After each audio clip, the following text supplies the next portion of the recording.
Welcome to Magic Moon Stories. Subscribe now. जादुई मुलाकात। Frooti का 10वां जन्मदिन था, एक ऐसा दिन जिसका उसे हफ्तों से इंतजार था। उसके पापा रोहित ने घर पर एक छोटी सी पार्टी का आयोजन किया था, जिसमें उसे कुछ खास दोस्त और पड़ोसी बुलाए गए थे। घर रंग बिरंगे गुब्बारों और सजावटों से सजा हुआ था और उसकी पसंदीदा चॉकलेट केक की खुशबू पूरे घर में फैली हुई थी। लेकिन पार्टी शुरू होने के बाद भी फ्रूटी के दिल में एक खालीपन था। अपनी मां की अनुपस्थिति का दर्द उसे अंदर से खाए जा रहा था। जब उसके दोस्त खेल रहे थे और हंसी खुशी मना रहे थे, फ्रूटी चुपचाप घर के बगीचे में चली गई। वह आम के बड़े पेड़ के नीचे बैठ गई, सांझ के आसमान को निहारते हुए। उसने अपनी मां से चुपचाप बातें की, उन्हें याद किया और बुदबुदाई, काश आप मेरे साथ होती। उसकी आंखों से आंसू गिरने लगे।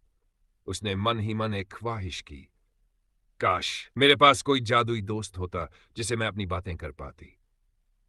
जैसे ही उसने ये ख्वाहिश की, अचानक उसके सामने एक अजीब सी चमक दिखाई दी। चौंक कर वह पीछे हट गई। देखते ही देखते वह सुनहरी रोशनी एक सुंदर और दयालु महिला का रूप लेने लगी। उस महिला की आंखें चमचमा रही थी, उसके सुनहरे बाल थे और उसकी पोशाक तारों की तरह चमक रही थी। उसके साथ एक गोल मटोल हंसमुख आदमी भी था, जिसकी बड़ी बड़ी मूंछें थी और चेहरे पर शरारती मुस्कान थी। नमस्ते फ्रूटी, उस महिला ने कोमल आवाज में कहा। मैं सोन परी हूं और ये मेरा दोस्त आलतू है।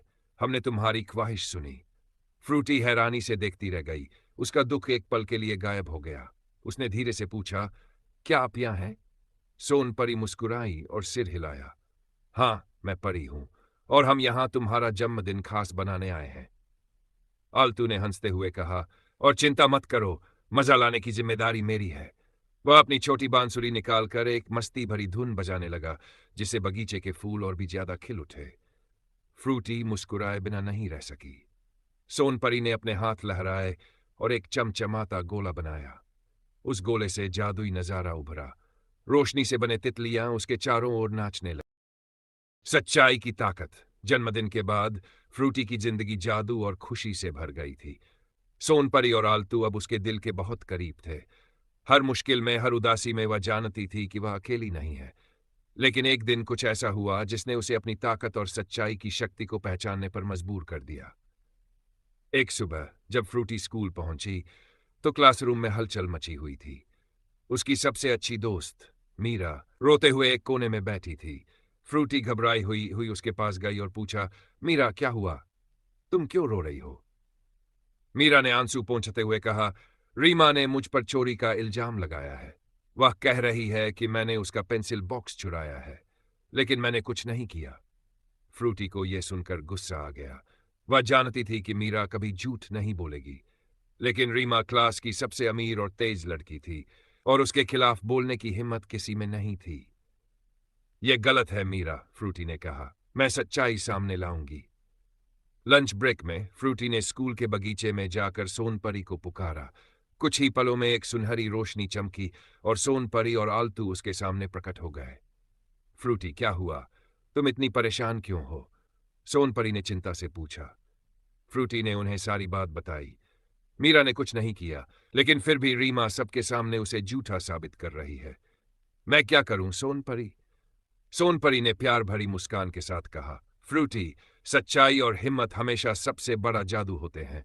हम तुम्हारी मदद करेंगे, लेकिन सच्चाई का सामना तुम्हें खुद करना होगा। आलतू ने अपनी जादुई थैली से एक छोटा सा चमचमाता दर्पण निकाला। यह जादुई दर्पण सच्चाई दिखाता है, उसने कहा। इसे लेकर रीमा के पास जाओ और सच सामने लाओ। फ्रूटी ने दर्पण लिया और अपनी क्लास में वापस गई। वह सीधी रीमा के पास गई और पूरे क्लास के सामने खड़ी हो गई। रीमा, अगर तुम्हारी बात सच है तो इस दर्पण में देखो, ये तुम्हारी सच्चाई सबके सामने लाएगा। रीमा एकदम घबरा गई। उसे डर लगने लगा कि उसका झूठ सबके सामने आ जाएगा। उसने हड़बड़ाते हुए कहा, नहीं, मुझे दर्पण में देखने की जरूरत नहीं। मैं मानती हूं कि मैंने झूठ बोला था। मीरा ने कुछ नहीं चुराया। मैंने यह सब सिर्फ उसे नीचा दिखाने के लिए किया था। पूरी क्लास में सन्नाटा छा गया। फिर सबने फ्रूटी की हिम्मत और सच्चाई की तारीफ की। मीरा की आंखों में आंसू थे, लेकिन इस बार वे खुशी के आंसू थे। स्कूल खत्म होने के बाद फ्रूटी ने बगीचे में जाकर सोनपरी और आलतू को धन्यवाद कहा। अगर आप लोग नहीं होते तो मैं ये सब नहीं कर पाती। सोनपरी मुस्कुराई और कहा, याद रखो फ्रूटी, जादू केवल सहारा देता है, असली ताकत तुम्हारे अंदर है। जब तुम सच्चाई और हिम्मत के साथ खड़ी होती हो तो कोई तुम्हें हरा नहीं सकता। उस दिन फ्रूटी ने एक बड़ा सबक सीखा। सच्चाई की ताकत हमेशा सबसे बड़ी होती है। चाहे कोई कितना भी ताकतवर क्यों न हो, जो सच का साथ देता है वही असली विजेता होता है। मित्रता की नई परीक्षा। फ्रूटी अब पहले से ज्यादा मजबूत और आत्मविश्वास से भरी हुई थी। सोनपरी और आलतू के साथ बिताए पलों ने उसे जीवन में सच्चाई और हिम्मत का महत्व सिखाया था। लेकिन वह नहीं जानती थी कि जल्द ही उसकी दोस्ती और उसकी समझदारी की एक नई परीक्षा होगी। एक दिन स्कूल में बच्चों के बीच होली मनाई जा रही थी। रंगों और हंसी खुशी का माहौल था। फ्रूटी और उसकी दोस्त मीरा भी इस खुशी में शामिल थी। लेकिन तभी क्लास के एक नए बच्चे आर्व को लेकर सब बातें करने लगे। आर्व हाल ही में स्कूल में आया था और बहुत ही शांत और अलग थलग रहता था। कोई भी उससे दोस्ती नहीं करता था। फ्रूटी ने उसे अकेले कोने में बैठा देखा। उसके कपड़े सादे थे और उसका चेहरा उदासी से भरा हुआ था। फ्रूटी ने मीरा से कहा, देखो, आरव कितना अकेला लग रहा है। हमें उसे भी इस खुशी में शामिल करना चाहिए। लेकिन क्लास के कुछ बच्चों ने ठहाका लगाते हुए कहा, क्यों फ्रूटी? वह अजीब है। वह हमारे साथ खेलने के लायक नहीं है। फ्रूटी को यह सुनकर बहुत बुरा लगा। उसने कहा, हर किसी को खुशी का हक है। मैं उसे इस त्योहार का हिस्सा बनाऊंगी, चाहे जो हो जाए। फ्रूटी आर्व के पास गई और मुस्कुराते हुए बोली, हैप्पी होली आर्व, तुम भी हमारे साथ खेलोगे? आर्व ने झिझकते हुए कहा, नहीं, मुझे होली खेलना पसंद नहीं। मुझे डर है कि बच्चे मेरा मजाक उड़ाएंगे। फ्रूटी ने उसका हाथ पकड़ते हुए कहा, डरने की कोई बात नहीं। अगर कोई कुछ कहेगा तो मैं तुम्हारे साथ खड़ी रहूंगी। दोस्ती का मतलब यही है। आर्व ने पहली बार थोड़ा मुस्कुराया और फ्रूटी के साथ खेलने के लिए राजी हो गया। दोनों ने मिलकर रंगों से खेलना शुरू किया। लेकिन तभी क्लास के कुछ शरारती बच्चों ने जानबूझकर आर्व पर गंदा पानी फेंक दिया और उसका मजाक उड़ाने लगे। आर्व का चेहरा शर्म से लाल हो गया और उसने वहां से भागने की कोशिश की, लेकिन फ्रूटी ने उसे रोका। उसने तेज आवाज में उन बच्चों से कहा, यह गलत है। अगर तुम इसे मजाक कहते हो तो यह बहुत गलत मजाक है। होली खुशी और प्यार का त्योहार है, किसी को नीचा दिखाने का नहीं।